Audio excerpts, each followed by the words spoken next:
Subscribe कीजिए beyond the limit channel को और बाजू में दिए बेल आइकन को हिट कर दीजिए लेटेस्ट मोटिवेशनल वीडियो देखने के लिए।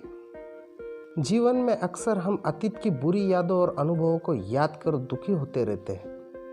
इस तरह हम अपने वर्तमान पर ध्यान नहीं दे पाते और कहीं ना कहीं अपना भविष्य बिगाड़ लेते हैं। जो हो चुका वो हो चुका, उसे सुधारा नहीं जा सकता, लेकिन कम से कम भुलाया तो जा सकता है।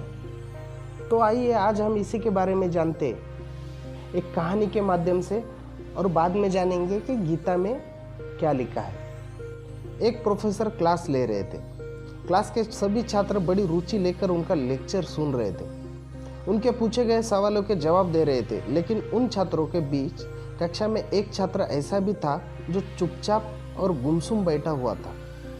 प्रोफेसर ने पहले ही दिन उस छात्र को नोटिस कर लिया था, लेकिन कुछ नहीं बोले। लेकिन जब 4-5 दिन ऐसा ही चला तो उन्होंने उस छात्र को अपने केबिन में बुलाया और पूछा, तुम हर समय उदास क्यों रहते हो? क्लास में अकेले और चुपचाप बैठे रहते हो, लेक्चर पर भी ध्यान नहीं देते। क्या बात है, कुछ परेशानी है? सर, वो छात्र कुछ हिचकिचाते हुए बोला, मेरे अतीत में कुछ ऐसा हुआ है जिसकी वजह से मैं परेशान रहता हूँ, समझ नहीं आता क्या करूँ। प्रोफेसर भले व्यक्ति थे। उन्होंने उस छात्र को शाम को अपने घर बुलाया।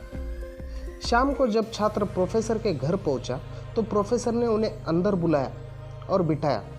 फिर स्वयं किचन चले गए, शिकंजी बनाने लगे। उन्होंने जानबूझकर शिकंजी में नमक ज़्यादा डाल दिया।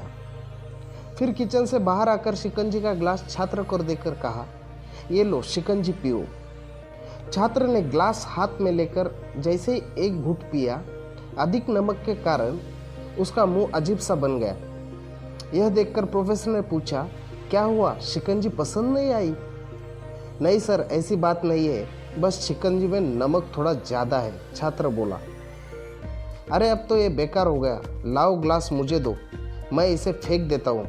प्रोफेसर ने छात्र से ग्लास लेने के लिए अपना हाथ बढ़ा लिया, लेकिन छात्र ने मना करते हुए कहा, नहीं सर, बस नमक ही तो ज़्यादा है, थोड़ी चीनी और मिला लेंगे तो स्वाद ठीक हो जाएगा।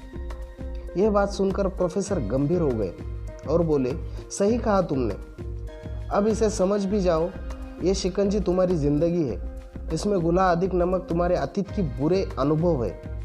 जैसे नमक को शिकंजी से बाहर नहीं निकाल सकते, वैसे ही उन बुरे अनुभवों को जीवन से अलग नहीं कर सकते। वे बुरे अनुभव जीवन का हिस्सा है, लेकिन जिस तरह हम चीनी घोलकर शिकंजी का स्वाद बदल सकते हैं, वैसे ही बुरे अनुभवों को भुलाने के लिए जीवन में मिठास तो घोलनी पड़ेगी। इसीलिए मैं चाहता हूँ कि तुम अब अपने जीवन में मिठास घोलो। प्रोफेसर की ये बात छात्र समझ गया और उसने निश्चय किया कि अब वो बीती बातों से परेशान नहीं रहेगा। इसी के बारे में भगवद गीता में बताया है, बीते कल और आने वाले कल की चिंता नहीं करनी चाहिए, क्योंकि जो होना है वही होगा। जो होता है अच्छा ही होता है, इसीलिए वर्तमान का आनंद लो। भूतकाल को बदला नहीं जा सकता, लेकिन कम से कम उन्हें भुलाया तो जा सकता है, और उन्हें भुलाने के लिए नई मीठी यादें हमें आज बनानी होंगी। जीवन में मीठी और खुशनुमा लम्हों को लाइए, तभी तो जीवन में मिठास आएगी। आज के लिए इतना ही। दोस्तों, अगर आप इस चैनल पर नए हो तो प्लीज़ चैनल को सब्सक्राइब कीजिए और बाजू में दे बेल आइकन को हिट कर दीजिए। वीडियो के संबंधी आपका कोई सुझाव या प्रश्न हो तो नीचे कमेंट बॉक्स में लिखिए, और वीडियो को लाइक कीजिए और शेयर कीजिए, ताकि ज़्यादा से ज़्यादा लोग गीता ज्ञान का फ़ायदा उठाएं और अपनी ज़िंदगी बदल पाए। आज के लिए इतना ही। जय हिंद, वंदे मातरम, जय श्री कृष्णा।